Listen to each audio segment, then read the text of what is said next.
አንተን ወደ ጤና ወደ ትክክለኛ ማንነት እንድትቀየር የሁል ጊዜ ጸሎቴ ነው።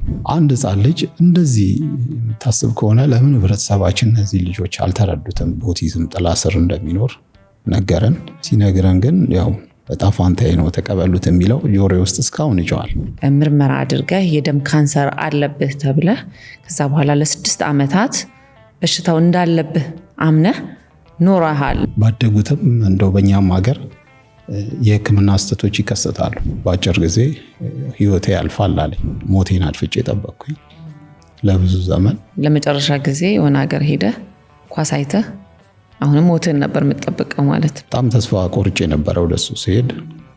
ሌላ የሚቆረጥም ተስፋ ስለሌለኝ አንድ ሰው የሞት ትኬት ተቆረጠልህ ቢባል ምን አይነት ስሜት እንዳለው እኔ በደንብ አጣጥም ያለው። ለልጅ ተብሎ የሚከፈሉ የሚሞከሩ ነገሮች በራሱ ደግሞ አንዱ ትልቅ የህይወት ጋሬጣ ነበር በእናንተ ህይወት ውስጥ። ይሁን 2 ሰዓት የሚተኙ በ24 ሰዓት ውስጥ ከ2 ዓመቱ ጀምሮ አስቸጋሪ የህይወት ጎዳና አሳልፈናል።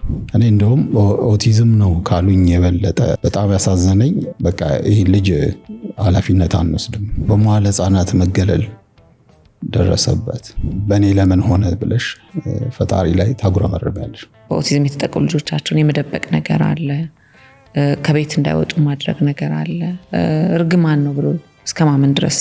ቡዳ በልቶታል። አላወቃችሁም እንዴ? ቡዳ ነው እኮ።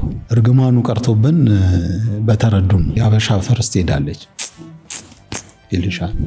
ባይዘ ኦቲዝም በሽታ አይደለም። እንዴት ነው እንደው ድምጽ መሆንስ የሚቻለው? እንዴት ነው ግንዛቤውን በደንብ ማስፋትና ማስጨበጥ የሚቻለው? አካታች የሆነ ህብረተሰብ መፍጠር ነው። የፈጣሪን ኃይል ተቀብለን በእምነቱ ኖረን ብናልፍ የእሱን መልካምነት አንስቶ ማለፉ ጥሩ ነው ብዬ ነው። ጥሩ ሰዎች አሉ ድንገት በሰው ደስታ የሚደሰቱ እና በደንብ ሾፍኩኝ።